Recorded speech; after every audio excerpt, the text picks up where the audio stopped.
From our 22 News Broadcast Center, this is 22 News in Focus. Good Sunday afternoon. Welcome to 22 News in Focus. I'm Kate Walsh. As the end of the year quickly approaches, many of us are thinking about holiday festivities, but our mindset switched quickly on January 1st with facing the reality of how much we spent and preparing for upcoming tax filings. This new year comes with a new president, too. So today on 22 News in Focus, we're going to be discussing how President-elect Donald Trump's new administration will shape the national and global financial markets and how it may affect your personal finances. We'll also be getting advice on how to make plans to improve your finances, as well as what information you'll need to organize for filing your 2016 tax returns. Joining me first to talk about the economy are John Rogers, professor of economics at American International College, and Mark Teed, senior vice president of investments at Raymond James Financial. Thank you for both being here today to talk about this. Thank you, Kate. First of all, we're going to talk about election night, the very beginning of what we've seen in the past few weeks. When the results were coming in on election night and it was getting clear that Donald Trump would likely become the next president, we saw that the stock futures kind of plummeted overnight and then reversed a little after a victory speech a few hours after that. So first, let's talk about why we saw that trend that night, everything plummeting to scary levels. He's a businessman. That's how he's made his living. Why would the world be so fearful, I guess, of him becoming president?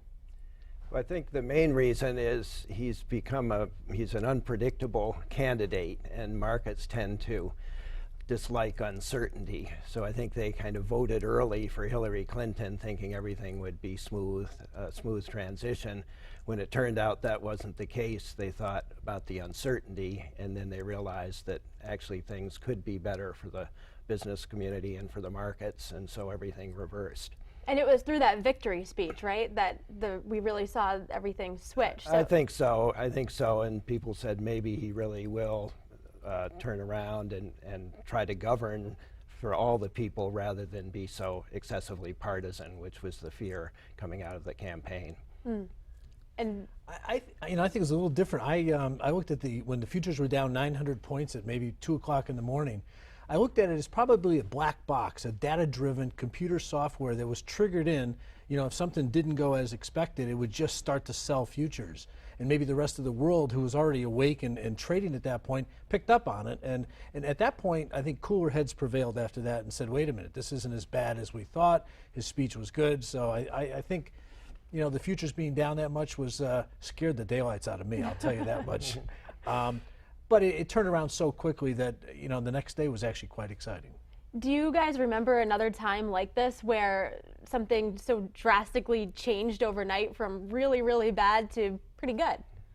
I think this is an unusual one, and the predictions have been so wrong that I think it's really confused everybody, but the market's up, I guess, 1,000 points since the election, so it's working. I have one in mind. Brexit was another exact time. The polls were so wrong, and when the vote came in, the futures, like the next day, the market was down 700 points, but the futures the night before were way down, so it looked cataclysmic. And when that happens, you know, we're all a bunch of lemmings. We tend to sort of join in when things look bad, but that, again, the next day it turned around. So pretty exciting two events in less than 6 months. So in 2017, do you see this trend of the stock market doing pretty well with the Trump administration, or is this kind of a short-term thing and other factors will take over as they usually do? I think there are a lot of good indicators. I mean, the economy is continuing to perform. The automobile sales reports that have come in are very strong. It looks like we'll have a good retail season. The unemployment is down. So there are a lot of positive indicators that this next year could be a continued good one for the economy. Something that we've heard Donald Trump talk about when he was campaigning and since he's become the president-elect is the Dodd-Frank Act. We heard about it in debates, and a lot of people aren't familiar with what the Dodd-Frank Act is and why it might be considered an important piece of legislation in the financial world. So when he says that he wants to repeal it, what does that mean, and what kind of insight can you give us about that? Well, Dodd-Frank was a comprehensive, very comprehensive piece of legislation which was passed in 2010 after the financial crisis. And the financial crisis, as we know, was really sparked by the banking sector, a lot of problems that were going on in the banking sector. So Dodd-Frank tried to address those problems, particularly in the housing mortgage markets and the bank capitalization, so the banks don't have to be bailed out again, this problem of too big to fail. But with it came a lot of heavy regulation, and that's tended to make the banks and the financial sector risk averse and maybe not as willing to lend, for example, to new businesses, startup businesses.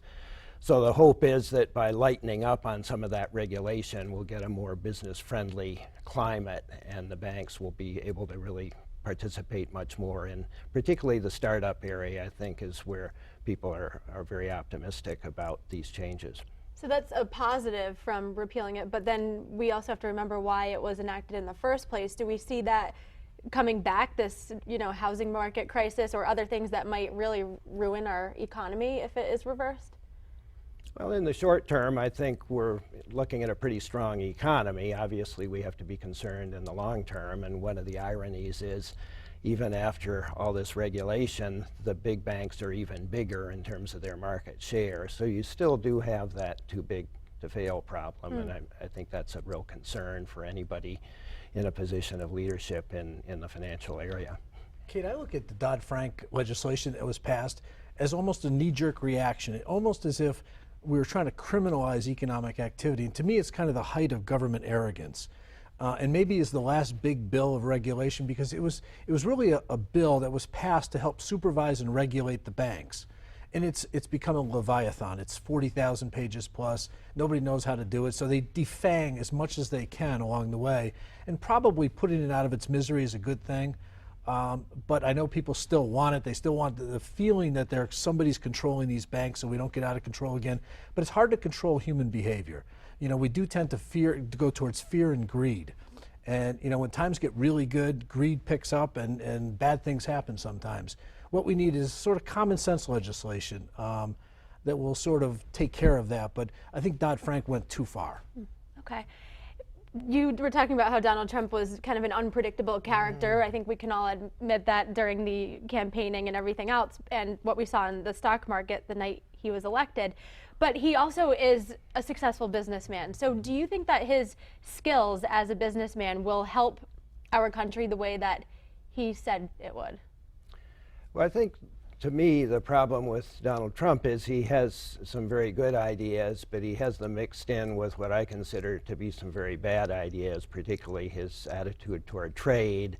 And specifically, I don't like the attitude toward Mexico. I think he's treated Mexico very badly, and I think the trade with Mexico, the effects of NAFTA have been overall very positive for this country. So I'm hoping that he figures out a way to navigate through that, and the same thing would go with China. We don't want to get into trade wars, and there are a lot of positive things he can do with infrastructure, with tax reform, even perhaps reform of the medical system. I think he could make a real contribution there, and I agree with you, his skills as a businessman, as an executive, should serve him very well in those areas. And while we're on that topic, we also heard a lot about the Trans-Pacific Partnership, TPP, and it seemed kind of like Hillary Clinton was a little bit against parts of it too. Why would people be against TPP, and what would happen if he does get rid of that agreement?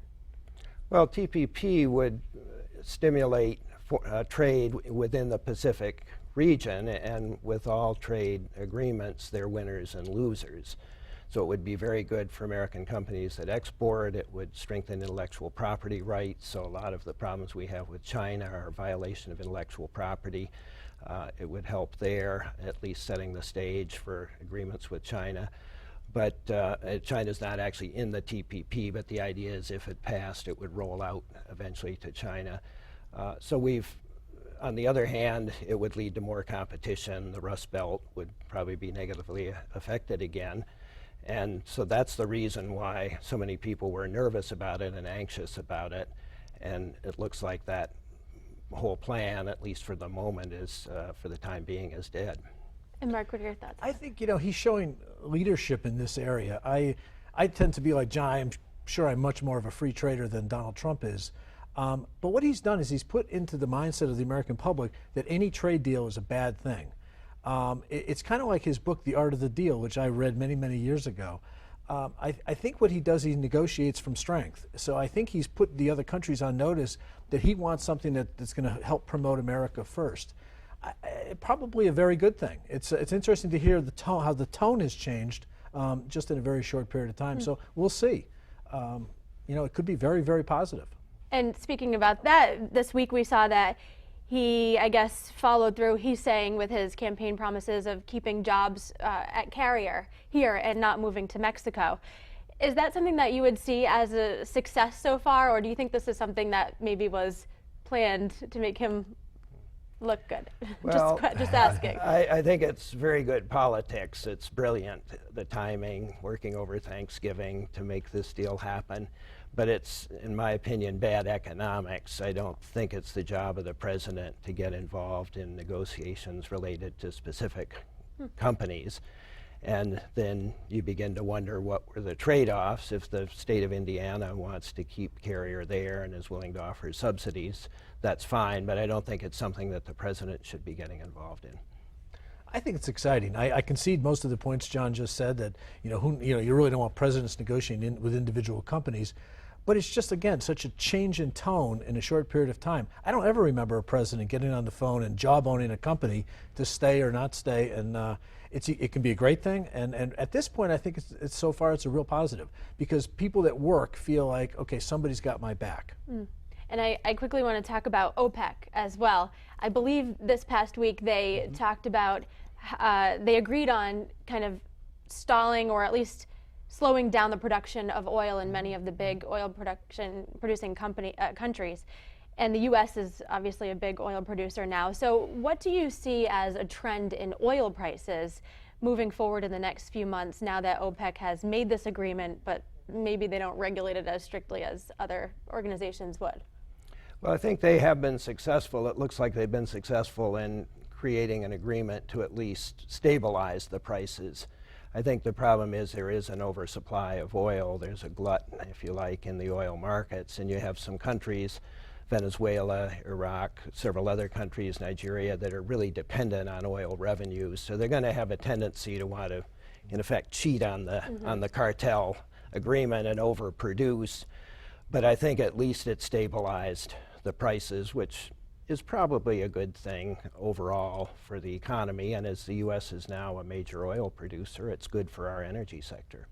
We have grown so accustomed to very low growth and very low expectations of growth in the world economy, and particularly in America, that I think if you start to get a boost of worldwide production and the world economy picks up, and we grow 2, 3, 4% in this country, I think you'll see oil prices start to trend higher. Even though there's plenty of supply, we know there's as much supply as we need for the next 100 years.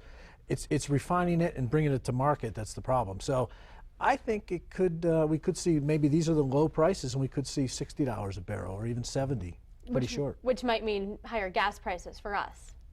But yes. It's still better than it was 3 or 4 years ago. So I think we're getting a break overall. Lower oil prices and gas prices mean weak economic activity. That's what's happened in the last few years. So if we pay higher gasoline prices and higher oil prices, let's take it as a sign that the economy's picking up, because everybody will start to work at that point if that's what's happening. Even though we'll regret it as we go to the pump, but yes. Yeah, the trade-off is good. All right, gentlemen, thank you very much. And after the break, we'll be talking to Mark Teed about finances and what you should keep in mind as 2017 approaches. You're watching 22 News in Focus.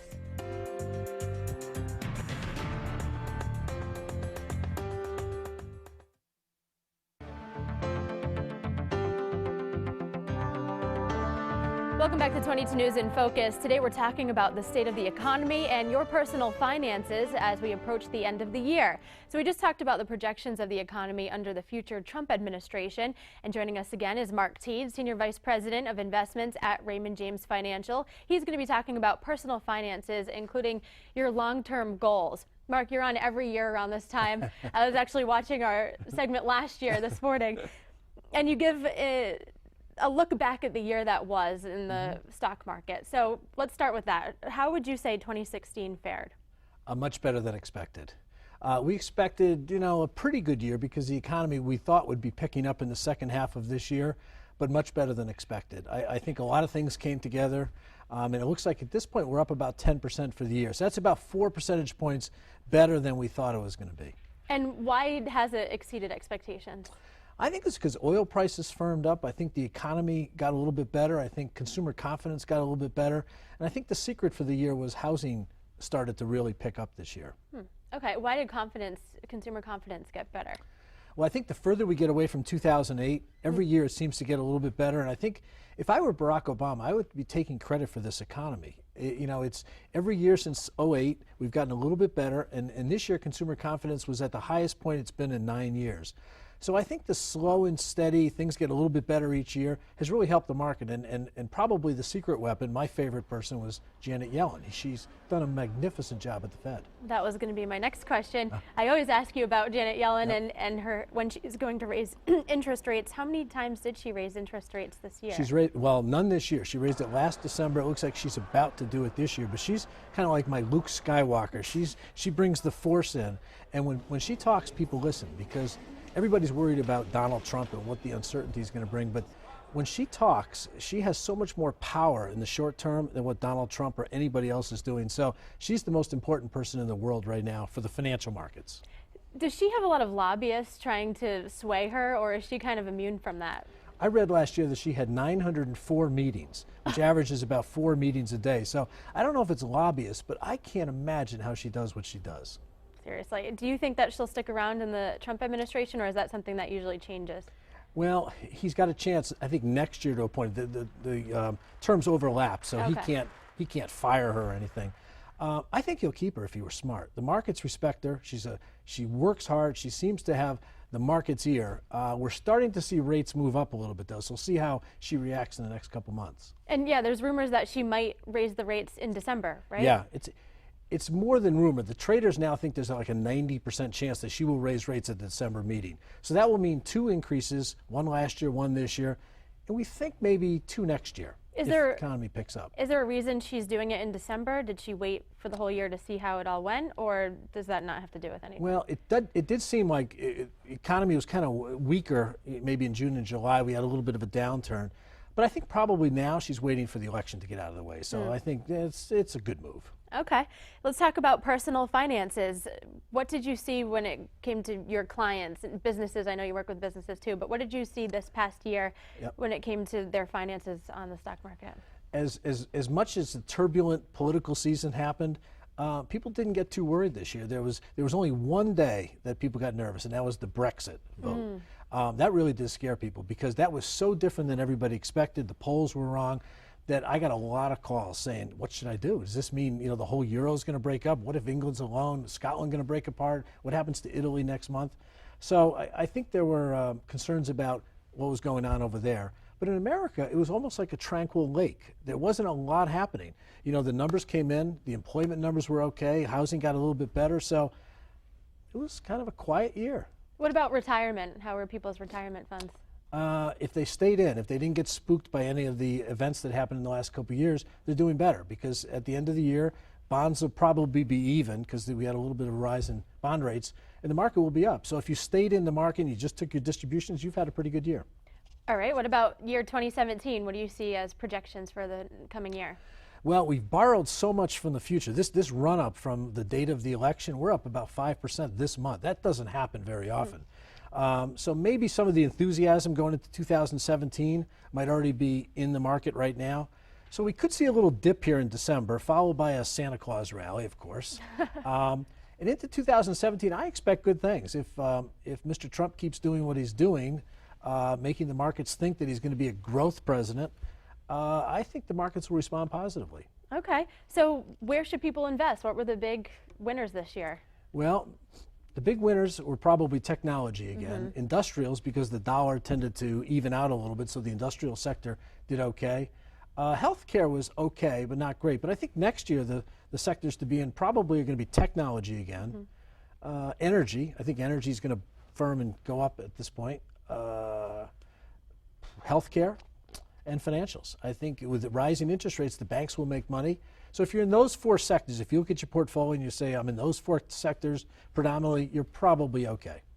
How about for people who are new to the stock market and they don't really know how to invest? What would be your advice to them to really get started? Well, a great manager years ago, Peter Lynch was his name, said, buy what you know. You know, if you're a pet owner and you like dogs, well, look at dog stocks. Look at, companies that make food or make different things. Or if you're a fisherman, or if you're, interested in cars, look at the car companies. So I would say invest in what you know. Don't buy something that's so exotic you don't even know what they do. And have fun with it. It's a fun sort of right-brained business where you connect great ideas with great stocks and you watch them. Diversify. Make sure you diversify. Just don't buy one stock. And check it once in a while, but not too often. What about the penny stocks? Are those worth it? No. No, stay away from those. They all sound wonderful. They're always going to be the next GE, the next Starbucks, the next Netflix. They're never the next anything. They're the next loser. How about risk level? When should people be risky with their money on the stock market? Well, someone said a long time ago, you should almost invest until you're just slightly uncomfortable, and you'll know what that level is. People will call me if they're in something, they just can't sleep at night.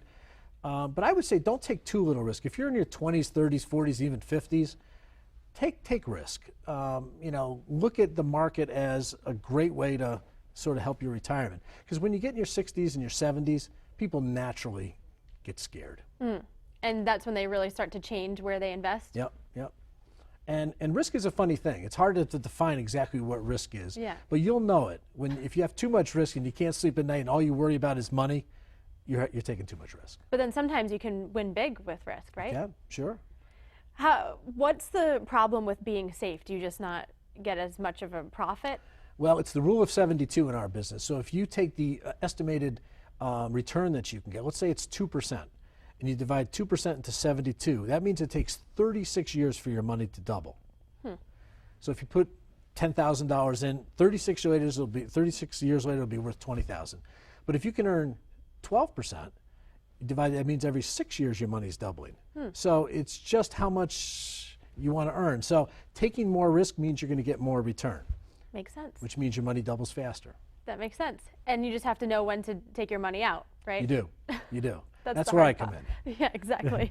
How about, I know we talked in years past about 401k and taking advantage of companies if your company offers some kind of options like that. Yep. Can you talk briefly about that? I will call you the smartest person in the world until your company offers you a 401k plan and you don't take advantage of the company match, because that's really just free money. So people need to look at their 401k plans as a great retirement benefit. I know Mr. Mancinoni will talk about it later, but if you're not at least getting the company match, then I would counsel you to go call tomorrow morning and find out exactly what the company will do for you. Free money. Free money. And I'm even telling people now, if a company offers a Roth 401k plan, take advantage of that too. You won't get the current deduction, but you'll be able to take and build a tax-free account for the rest of your life and even pass it along to your kids. Yeah, that's excellent. It's fantastic. Great. Mark T., thank you so much for being here. We always appreciate your advice. When we return, we will be talking about how to budget your money and improve your credit. You're watching 22 News in Focus.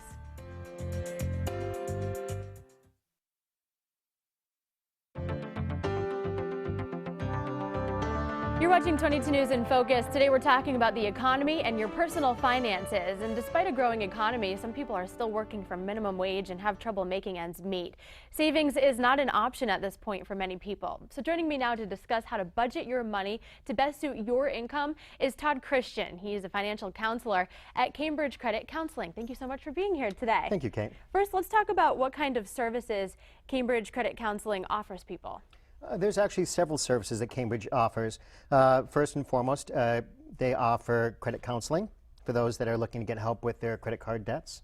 They offer housing counseling, which actually there happens to be an event coming up on December 10th for a free event for anybody that's looking to get help with their mortgage.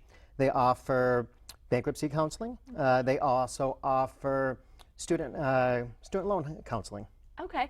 Do you find that some people might be embarrassed or timid to start that conversation? I know they're trying to seek help, but it might be something that they're uncomfortable talking about.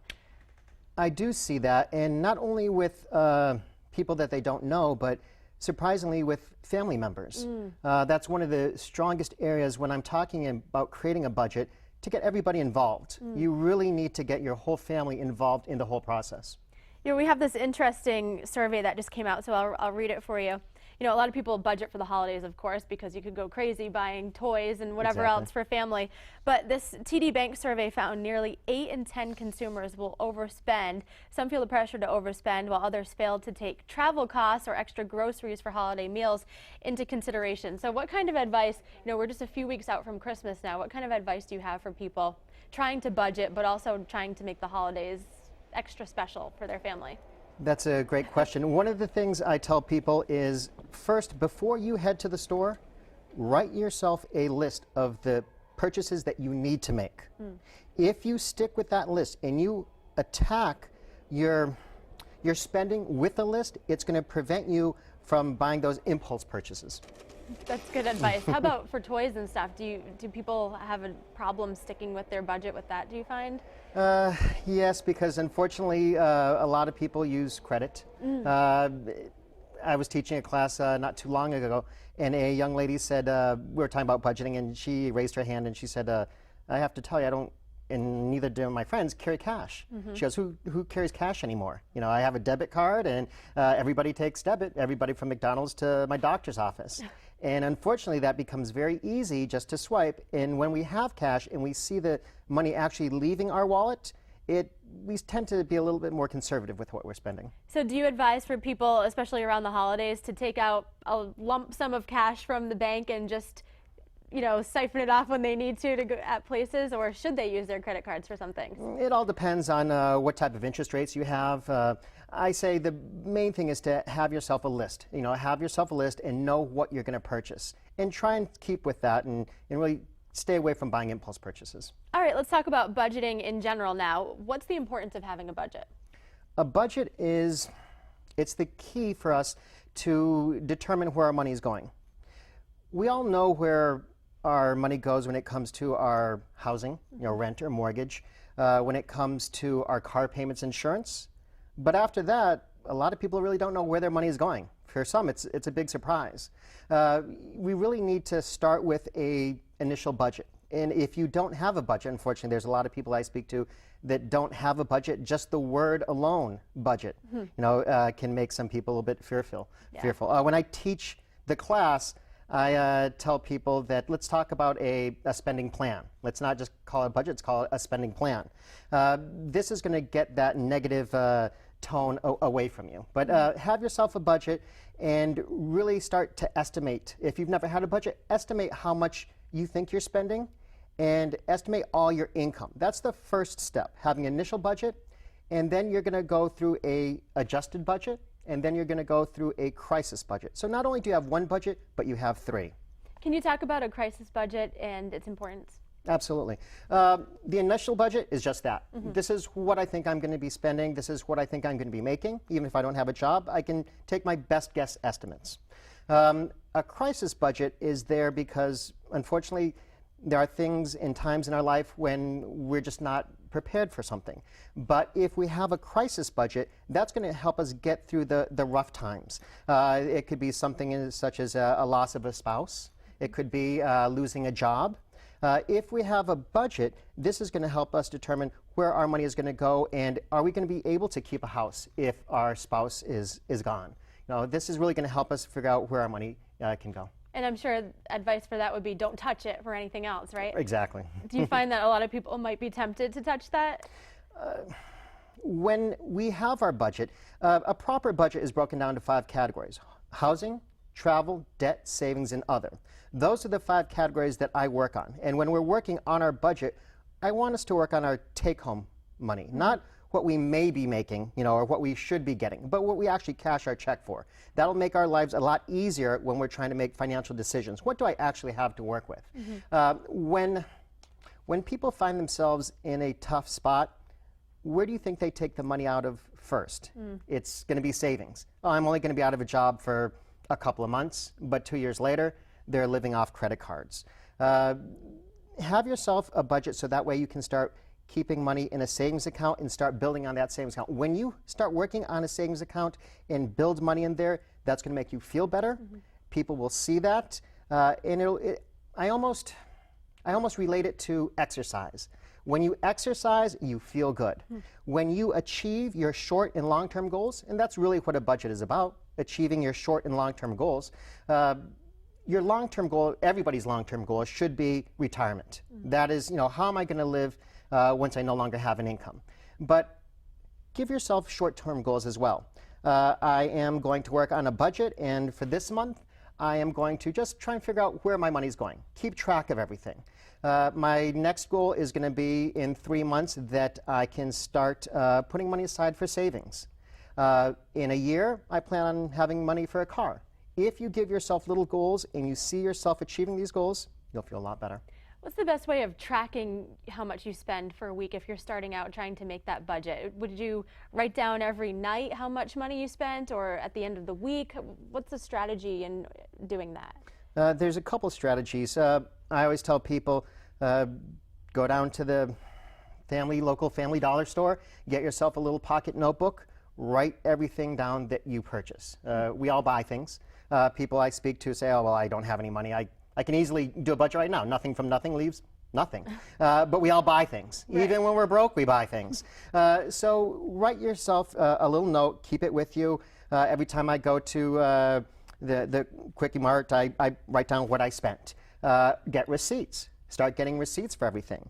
If you find that this is a real pain in the butt, writing things down, then if you have a debit card, because I had mentioned previously, a young lady was telling me that she uses her debit card for everything. They actually have an app, and she did mention this. She had an app on her phone that every time she swiped her debit card, she would get a notification saying how much was spent and where. Wow. So there's definitely several ways I can do it. I can go, there's a really good site, cambridgecredit.org, that you can go to, and you can download some information about budgeting. There's budgeting sheets right there, and it'll really help you keep track of where your expenses are going. Can you repeat that website again? cambridgecredit.org. Excellent. Thank you so much, Todd Christian, for being here. Very good advice on budgeting. We really appreciate it. Thank you. And when we come back, we're going to be talking about tax season, because believe it or not, it's just about that time of year to organize for filing your taxes. You're watching 22 News in Focus.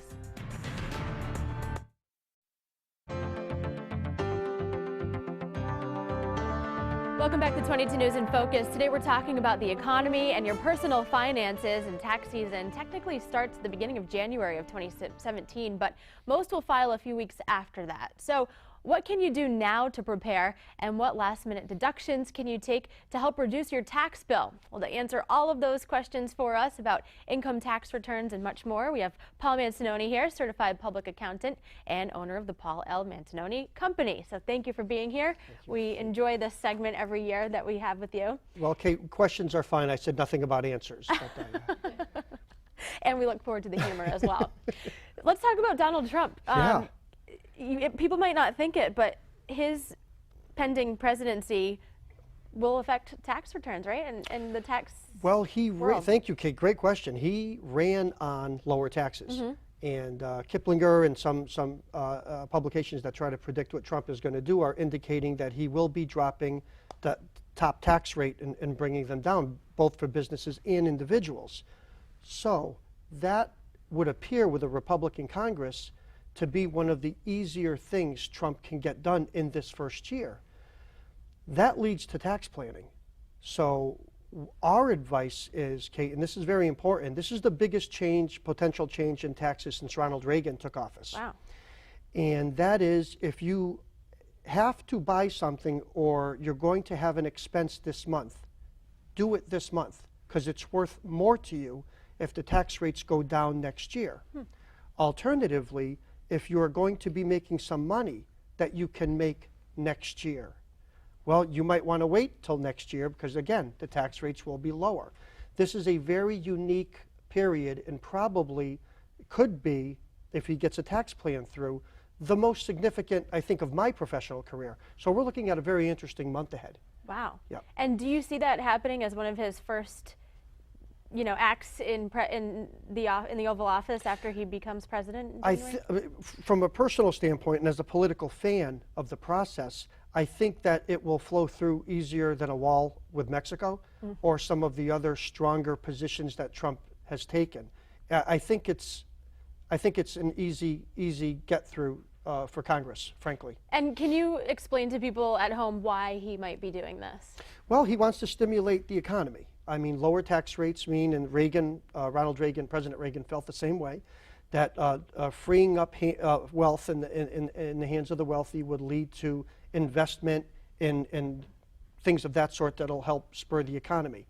Donald Trump, from his speeches and rallies, seems to have indicated the same thing. I have personal concerns about that. I think it could lead to higher deficits if we don't control our spending. But I do think a tax cut is coming with the Trump presidency, and it should be interesting to see what happens from there. Very interesting. All right, let's switch gears now to tax season, which is also beginning in January. This year, January 1st is the start of tax season? Well, I don't know when the IRS did not say when they're going to begin accepting returns yet. Okay. But yeah, from a practitioner standpoint, we're really starting to get into it now, Kate. But yeah, I'd say maybe mid-January we start in high gear. I think that's fair. Would you say this is kind of the calm before the storm for you, or are you already in full gear? It's the calm, but I'm nervous. That makes no sense. So like I said, questions, I didn't say anything about answers. The storm is on its way. The storm's on its way, clearly. So what can people do in this month of December to prepare for when they want to file their taxes? It's a good time to get a file started. It's a good time to start compiling your data. You're going to get a lot of things from banks and the Raymond James with Mark, and you're going to get things that are tax information that's important for your filing. But now is a good time, Kate, to start compiling what real estate taxes you paid, the personal property tax bills you paid. Start accumulating your charitable contributions. That's very significant. A lot of people miss those items. It's the spirit of giving. Now is a good time to make contributions, non-cash. Dress for Success, an organization we were talking about. You have some clothing at home, a couple of old suits. This is a great month to make that contribution. You'll get a receipt. You can deduct it on your taxes. And what better time to do that? I hear, I don't know if this is true, I hope it's not, but maybe, that companies might make these charitable donations in order to get a tax write-off. And do you have to reach a certain point to really make it worth it to donate to charity, other than you want to do a nice thing for the community? Is there a certain threshold you have to reach in order to make it worth it to save money? Well, it really helps the general individual, Kate, who's itemizing their deductions. So if you own a home and you have a pretty good job, I think the state tax deduction, your real estate payments, and your mortgage interest usually gets you to file a Schedule A, and that's the same form that the charitable contributions are on. Okay. So once you get over the standard deduction with itemized deductions, which again is in the scenario I just outlined, then charitable contributions become in play, and it's a great deduction. It really is. Who doesn't have stuff they don't? And it benefits people in need, no matter what the charity is. Absolutely. Of course. Let's talk about itemized deductions, though. When is it worth it to do that versus the standard deductions that you would have if you don't itemize? Well, the government understands that not everybody owns a home, and not everybody can make charitable contributions. So what the government does is, look, a lot of people rent. They don't own. So they give you, like, let's say you're a married couple, you'll get about $10,000 of a standard deduction in lieu of, even if you don't own a home. So it's a freebie. Your goal is to surpass that. Then there's also on Schedule A, Kate, medical expenses, which nobody wants, but your health insurance and things like that account for that, toward that. And again, that's another, it's a deduction that nobody's too crazy about, but it's there in case families have to endure that. All right, so we're actually going to take a break, but we'll continue right after this break. You're watching 22 News in Focus.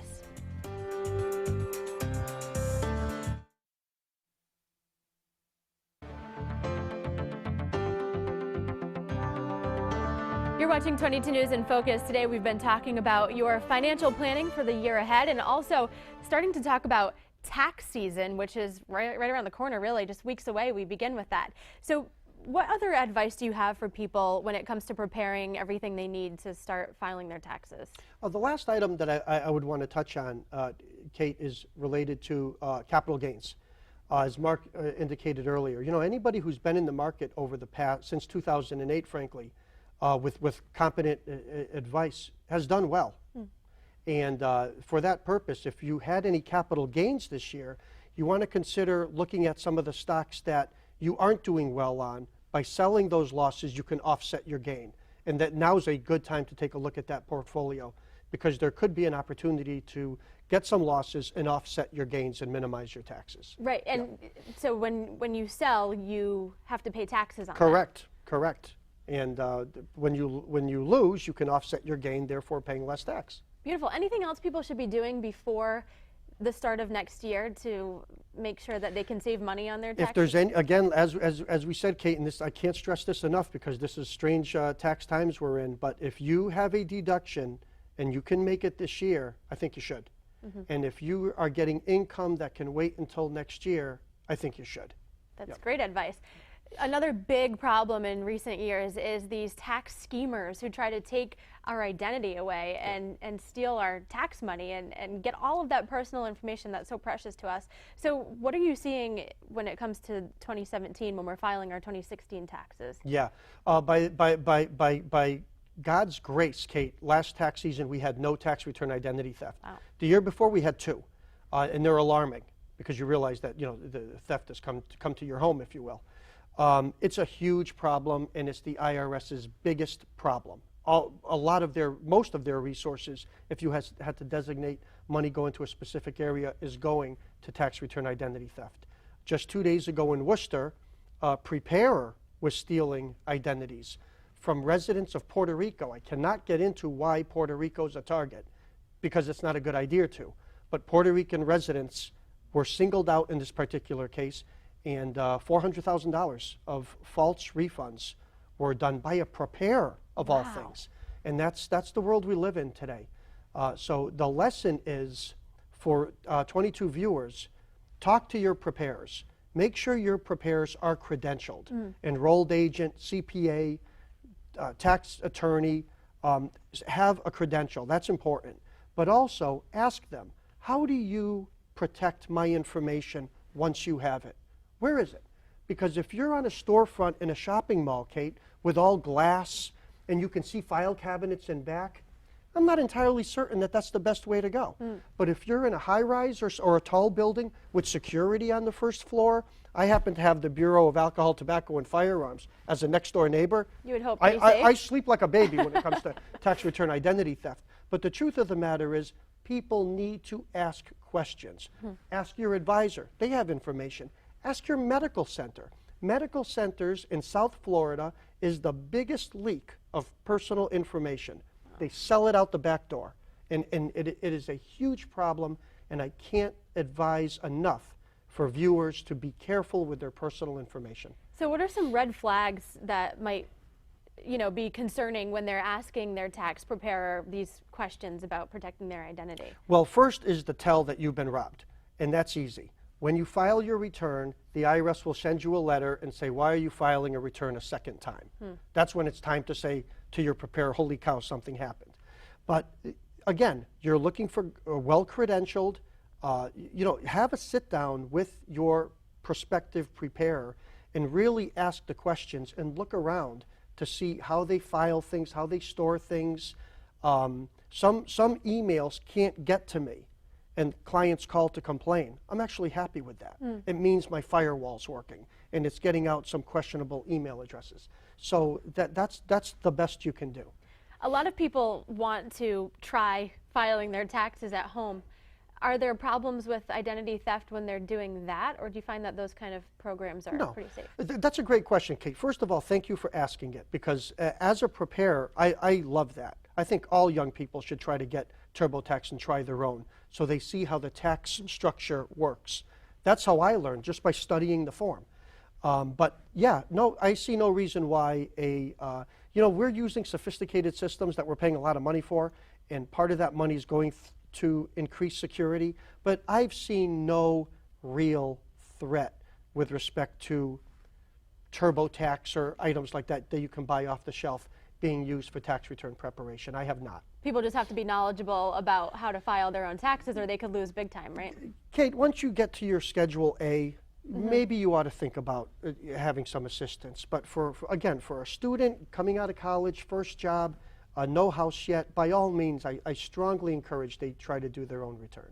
And I know in years past you've always stressed that the minute you get all of your information in the mail, all your tax returns and everything, you should file right away, right? So can you talk about the significance of filing?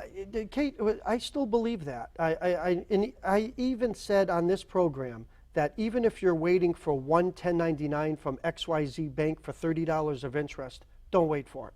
File. Because a thief is filing the fraudulent return as soon as the IRS lines are open. The theft already occurred. So if you file in April, if you were subject to tax return identity theft, it's too late. The sooner you file, the sooner the chance you are going to file before the thief. And I believe that. Some wealthier individuals or people who have more things going on, Donald Trump, for example, he simply is waiting a long time for him to get all of his information. But for more simple tax returns, the sooner the better. So what should people do then if they don't file everything, all the forms that haven't come in yet? You know, they file what they have and then wait. What do they do with the others? Well, I wouldn't, for small amounts, I wouldn't file an amended return. IRS has a nice way of sending a letter to remind you of the information that they got from banks and stuff that you didn't put on your return. So they'll probably correct it within 18 months, frankly. But if it's a material number, an amount that was missed, then I suggest you amend your return immediately. But we're talking, again, I'm making reference to small items that the very conscientious person thinks they should be waiting for, who's also afraid of tax return identity theft. And I probably would get in trouble for saying this. I'd say file, because it's better than being robbed. Yeah, absolutely. Yeah. And if you are robbed, how long does that follow you for? Where It's your a identity disaster. It's a disaster. I mean, the IRS is working so much on prevention that they're working its second rate on fixing someone's problem. So stay diligent and you will get your refund eventually, but you better be prepared to wait a couple of years. Wow, that's scary. Oh yeah, it's a big problem. Yep. All right, thank you so much, Paul Mancinoni, for being here you, today Kate. and It's talking my about honor. taxes. We really Thank you. appreciate it. We'll be right back with the last word after the break. You're watching 22 News in Focus.